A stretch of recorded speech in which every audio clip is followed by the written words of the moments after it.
ये device vernier caliper है। इसकी ये स्केल 0 अप टू 9 10, ये स्केल वर्नियर स्केल है।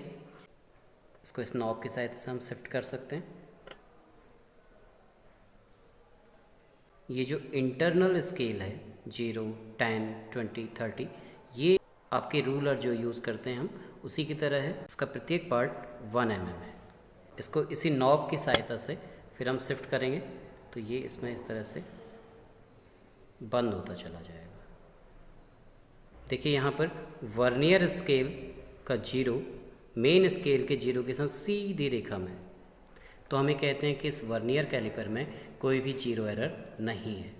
इसके अलावा आप देखिए ये जो स्ट्रेट लाइन है ये इसके साथ स्ट्रेट में नहीं है, यहाँ भी स्ट्रेट में नहीं है, यहाँ भी स्ट्रेट में नहीं है, कुछ ना कुछ फ्लक्चुएशंस हैं, सीधे रेखा में नहीं है। एक और बार ऐसा होगा कि ये जो लाइन मेन स्केल की है वर्नियर स्केल के साथ बिल्कुल सीधी रेखा में होगा। हम देख सकते हैं कि वर्नियर स्केल की जो 50 वाली लाइन है, 10 यहाँ पर लिखा है, ये लाइन इस लाइन के साथ बिल्कुल स्ट्रेट है। इसके अलावा इनके बीच वाली लाइन कहीं ना कहीं फ्लक्चुएशंस दिखाती हैं, सीधे रेखा नहीं बनाती। वर्नियर की सहायता से सॉलिड सिलेंडर का डायमीटर फाइंड आउट करने के लिए हम इसे इस नॉब से पीछे खींचते हैं और इस सिलेंडर को हमने इसमें फ़िट किया। फिट करने के बाद इसे इस नॉब से टाइट कर लिया। इसकी मेन स्केल रीडिंग के लिए देखिए वर्नियर के 0 से पहले स्ट्रेट फॉरवर्ड जितने पार्ट्स हम सीधे सीधे काउंट कर सकते हैं वो मेन स्केल की रीडिंग होती है। तो देखिए यहाँ तक 10 है, 10 के बाद हम काउंट करते हैं 11 12 13 14 15 16 17 18। 18 वाला पार्ट जो कि ये है इससे पहले है, लेकिन ये जो वर्नियर स्केल का 0 है और ये 19 वाला पार्ट है, ये 19 वाला पार्ट 0 से थोड़ा सा पीछे है, तो इसलिए हमारे मेन स्केल की रीडिंग 18 पार्ट्स होगी, 18 mm होगी। अब हम वर्नियर स्केल की रीडिंग लेते हैं। वर्नियर स्केल की रीडिंग के लिए देखिए हमें इस वर्नियर स्केल और मेन स्केल जो कि सीधी रेखा बनाते हों एक ऐसी लाइन ढूंढनी होती है। तो हम देखते हैं कि यहाँ से ये वाली लाइन जिसमें ऊपर वाले स्केल में 60 लिखा है और नीचे वाली लाइन के साथ सीधे स्ट्रेट फॉरवर्ड मिल रही है। 0 से 1 के बीच में 5 पार्ट्स हैं, तो इस तरह से आते हुए 8 पर 40 पार्ट्स होंगे एंड 41 42। तो वर्नियर के मिलने वालों पार्ट्स की संख्या 42 है। डायमीटर फाइंड आउट करते समय हमने देखा कि जो मेन स्केल रीडिंग है बिफोर 0 ऑफ वर्नियर कैलिपर हमारी वैल्यू है 18 mm।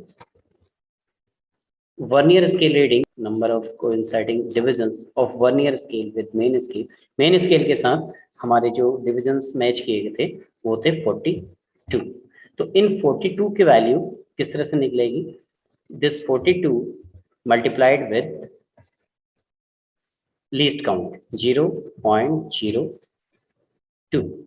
ये 0.02 हमारी इस वर्नियर की लीस्ट काउंट है। 42 पार्ट्स मैच कर रहे हैं तो इसकी वैल्यू हो जाएगी 0.84 mm। ये हमारी रीडिंग है और हमने इस प्रोसीजर को कम से कम 5 बार रिपीट करना है। हमने रिपीट किया और हमारी जो वैल्यूज़ हैं वो हम इसमें डाटा एंट्री कर रहे हैं और इधर इस कॉलम में ये जो वैल्यू है d = a+b, a की वैल्यू इस कॉलम से और b की वैल्यू इस कॉलम से 18.84। इसी तरह से जो दूसरी रीडिंग है 18 and 41 parts, value comes 0.82, so the reading become 18.82. Next reading become 18.84, next reading 18.86 and 18.84। इस तरह से जो 5 रीडिंग हमारे पास आई उन पांचों रीडिंग का एवरेज वैल्यू इस लास्ट कॉलम में हम इन पांचों रीडिंग्स का एवरेज निकालते हैं। This comes out to be 18.84 mm। इस तरह से जो सॉलिड सिलेंडर हमारे पास है उसका डायमीटर 18.84 है। तो यहां से अगर हम निकालेंगे इसकी रेडियस कितनी हो जाएगी? Radius of the cylinder that is 18.84 divided by 2 that is 9.41 mm। ये उस सिलेंडर की रेडियस है। सॉलिड सिलेंडर की लेंथ को फाइंड आउट करने के लिए, हाइट को फाइंड आउट करने के लिए हम इस सॉलिड सिलेंडर को इस तरह से फिट कर देंगे। इसके बाद हम फाइंड आउट करेंगे कि जो वर्नियर कैलिपर का जीरो है, वर्नियर कैलिपर का जीरो, इससे पहले मेन स्केल में कितने पॉइंट्स हैं। तो 30 पॉइंट यहाँ तक हैं, इसके आगे काउंट कर दें 31, 32, 33, 34, 35, 36, 37 एंड 38। ये जो 38 वाला पार्ट है ये भी इस जीरो से स्लाइटली आगे है, तो हमारी जो मेन स्केल की रीडिंग है वो 38 पॉइंट्स पर हो जाएगी, 38 mm। इसके बाद हम आगे देखते हैं कि जो मेन स्केल की लाइन वर्नियर स्केल के साथ कहाँ पर सीधे कोइंसाइड कर रही है। जो पहला पॉइंट होगा जहाँ पर ये कोइंसाइड कर रही हो उसे हम अपनी रीडिंग के रूप में नोट कर लेते हैं। देखिए ये जो पॉइंट है एक, जहाँ पर एक लिखा हुआ है, वर्नियर स्केल के जो 5 पॉइंट्स हैं ये मेन स्केल के साथ सीधी रेखा का बना रहे हैं। तो इस तरह से जो हमारे वर्नियर के मिलने वाले पार्ट्स की संख्या है वो 5 हो जाएगी। तो हमने देखा लेंथ फाइंड आउट करने के लिए मेन स्केल रीडिंग 38 mm और इसके मिलने वाले पार्ट्स की संख्या 5। तो इसके वैल्यू ऑफ डिवीजन, 5 पार्ट्स की वैल्यू हम निकालेंगे 5 multiplied by 0.02 that is 0.1 mm। इस कॉलम में मेजर्ड वैल्यू, हमारी वैल्यू कितनी है a प्लस बी। a की वैल्यू इस कॉलम से 38 mm और b की वैल्यू इस कॉलम से 0.1 mm।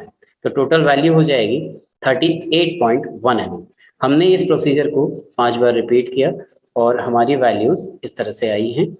हमारी पांचों वैल्यूज लेंथ के लिए 38.1, 38.1, 38.1, 38.1, 38.1 आई।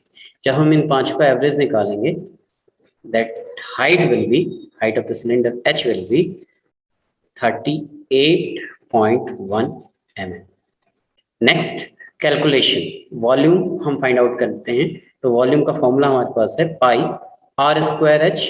r को हमने यहाँ पे d by 2 diameter divided by 2 लिखा हुआ है, square into h। It means 22/7 multiplied by हमारी जो रेडियस आई थी वो थी 9.42 इसका स्क्वायर मल्टीप्लाइड बाय 38.1। इसको जब हम टोटल सॉल्व कर लेंगे इसकी वैल्यू होगी 10615.89 mm³। इस तरह से जो सिलेंडर हमें दिया गया है उसका volume of the given cylinder is given by 10615.89 mm³।